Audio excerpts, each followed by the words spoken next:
Hi, my name is Miqdad Hassan. I am the founder and CEO of CareerDC. CareerDC is an internship coordination company. We help host companies to find suitable interns to intern with them for a specific duration of time, depending on the university requirements of the students. And generally, the standard time is around 12 weeks. Um, the purpose of this presentation is to give some tips to companies, managers, entrepreneurs on how to hire and work with interns effectively, because we get asked a lot of questions from companies on how to hire interns, how can I work with them. So the purpose of this presentation is to give you some tips. And of course, if you have any other questions, feel free to contact us. This is our website, careerdc.com.au, and you can always reach out, and we are responsive. So if you contact us, we make sure that we will get back to you within 24 hours. So, as I said, the purpose of this presentation is to show you as a company, as a manager, as an entrepreneur, as a business owner, on how to hire interns and how to work with interns effectively. Uh, it is very important for you to decide on what kind of task that you will give to the interns, what kind of work you will give them. So it's very important that you decide and you write an internship description before before you take an intern. To do this effectively, we recommend that you decide on whether the internship will be project based or task based. Project based, it's very simple. Like, this means that you have a project, and during the internship, during that period of those few weeks, say 12 weeks as a standard, you decide on what do you want the intern to achieve, what do you want them to complete during those 12 weeks. Um, Also, there are task-based internships. Task-based internship is basically to-do lists. So you would work with the intern, in some cases even on a daily basis, to give them to-do lists, and they will go through these tasks. So when you decide on one of these, it will be easier for you to write the internship description, because when you write this, you will understand on what kind of skills you are looking for, what kind of education, what kind of tools that the intern will be working on, and you will be able to include these in your internship description. Um, After this, you will advertise. This is the next step. I've put in 4 different methods here. The university job boards are very effective, especially after you decided on what type of task that you will give the intern to work on, what type of projects. Then you can choose which university, which college you want to apply for, you want to advertise with. Now, this can also, from an industry perspective, you can, for example, if it's a technology-based internship or it's an engineering-based internship, then you can decide on which universities provide these courses. Also, from a location perspective, you can decide on the location too. Let's say if your internship is not remote, if you want the intern to work in a specific city with you on on a specific project, you might just decide to advertise with the universities that are in that location, that in that city. Uh, Also, we use LinkedIn. LinkedIn is very effective. It gives you many options, such as choosing the location, or if you want it to be a remote internship, you can select these options. We have used LinkedIn effectively, and some of the interns that we even hired as consultants afterwards at CareerDC, we found them through LinkedIn. So we recommend it. You can also use student associations. Let's say, for example, if you want, let's say, an engineering student, so you can um, try to communicate with engineering societies at universities, or if you want the intern to speak a specific language, let's say, for example, if you want the intern to speak Bahasa Indonesian, and you can contact the Indonesian student society in that country, in that at a university in a specific country. Um, you can also use internship coordination agencies such as CareerDC.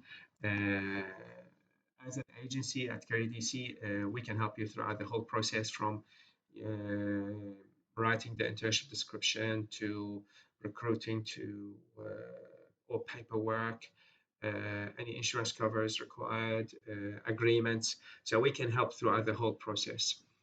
Um, the next step after you advertise, you would shortlist the applicants. So you would pre-screen, look at all of their CVs, and then choose the suitable interns. You will see that, in some cases, some of the students might apply and it's not relevant, the internship. So it's better to find the students that are relevant because they will get the maximum value. So it's very important for you to think from, on what would the student also get out of the internship because this works both ways. If the student gets some good experience, you can also get some productivity. Um, After you shortlist them, you can interview some, depending on how many applicants you received. The idea is not to put numbers like we don't say, oh, just interview 2 out of 10 or something. It depends on the relevance of their skills, and their education, and the internship description. Um, Interviews, we recommend online interviews. We work remotely, and we recommend online interviews. So through Zoom, Skype, Google Meet, or any other tools that you use. However, if you prefer that the intern will work with you on site, and if it's required that the intern works on site, then of course you can meet them face to face. During the interview, please make sure that you clarify all the internship description, the tasks, what kind of work they will be doing. Tell them about the company culture. Talk to them about, ask them questions. Try to figure out how do they fit in the internship. After all, the interns are young. They may not have as much experience as you do as an entrepreneur, as a manager. So try to make the most out of this interview, and please remember that these interns, they are there, maybe they didn't have uh, many interviews in their life, so make them feel comfortable and open up and talk to you. So after you choose the right person for you, then you select a start date to start the internship. uh, Before you start the internship, make sure that you complete any paperwork, all the paperwork actually that is related. You cannot just go ahead and take an intern without paperwork. We don't recommend this because of the legality. We need, we always say we have to do the paperwork before you start. Many universities actually they have their own internship agreements, and they even provide an insurance cover. So the students can help you also figure out what type of paperwork needs to be done. If the student is not sure on what kind of paperwork needs to be done, then um, you can contact an internship coordination agency such as CareerDC, and we can help you with preparing paperwork, or if even structuring a course or a program. So the paperwork is very important. Um, the agreements generally has the start date, the end date, information about the company, the industry supervisor, which is you as a manager, and information about the education provider, the intern, and terms and conditions. Um, Also, after you start, after you complete the paperwork and start the intern, in the beginning, we do recommend that you work closely with the intern. If you can, that would be better. And then step by step, you sort of give them more freedom, because in the beginning, you will need to show them the company. You need to show them, your policies, teach them about your policies, procedures, what kind of project they will be working on, kind of tools as well. So, for example, if you say use a specific CRM, it would be good if you can give them some training on the CRM or any other tools that you use, and then step by step you can give them more freedom, and we will talk about this later on, so that they will be able to innovate. And also the tools, Make sure that you explain all the tools to the that you use, and also ask them. The interns are tech savvy. They might be more familiar with technology, even more than you. So we always recommend that you ask them what kind of tools they want to use and how can that work with the tools that you are using.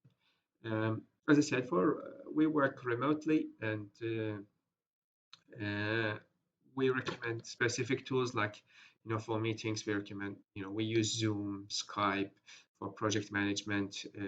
We use Trello. We also use Slack for communication related to specific projects. We use Dialpad for making phone calls. Google Suite, which is now called Google Workspaces. We use them efficiently. You can also use Microsoft 365 uh, if you wish. We use Zoho CRM for online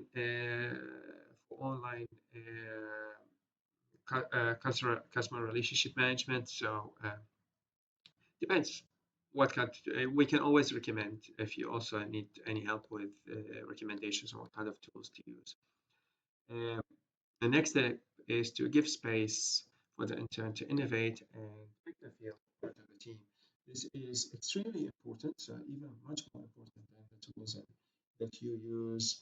Uh, what we do at CareerDC, we have a huddle meeting every day where we put all the team together, including the interns and the consultants and the offshore consultants. So we've got consultants in different countries too, and we all have a daily meeting at a specific time every day. It's very important. The interns feel comfortable and they feel as part of the team.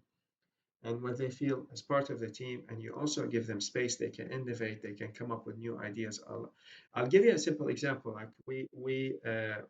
a few years ago, we used to do all the paperwork, all of these internship agreements that we talked about, manually. We used to print them and ask the host company to sign them, and the student to sign it, so they had to print and sign. But then we asked one of our interns, can he find a tool that can help us, you know, legally to complete this paperwork? And at that time he found EcoSign, which was bought by Adobe after.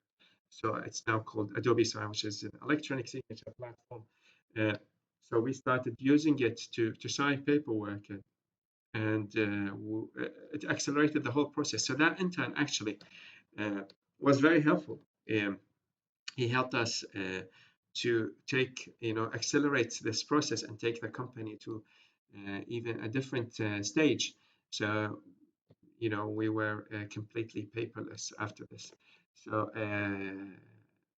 it's very useful to ask interns to look outside of your daily operations. So when you are an entrepreneur, a business owner, a manager, you are so into the daily tasks, the daily work, that it's very difficult for you to disconnect and look at things from a different perspective. The interns can help you with this because they have a fresh mind. They can look at things from a you know different perspective that you didn't think about first because you are so into your business. You cannot disconnect and look at things from the outside. The interns can help you do this. The next thing is that young people are hungry. Young people are they want to do something. They are motivated, they're energetic, they can come up with new ideas. This is a great opportunity for you to assess if you want to hire.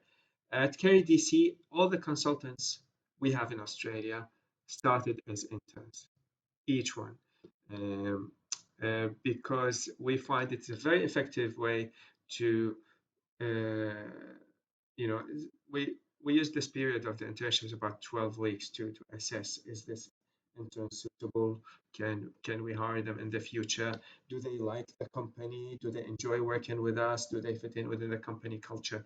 And it's been proven very effective that all the consultants we have in Australia have started as interns.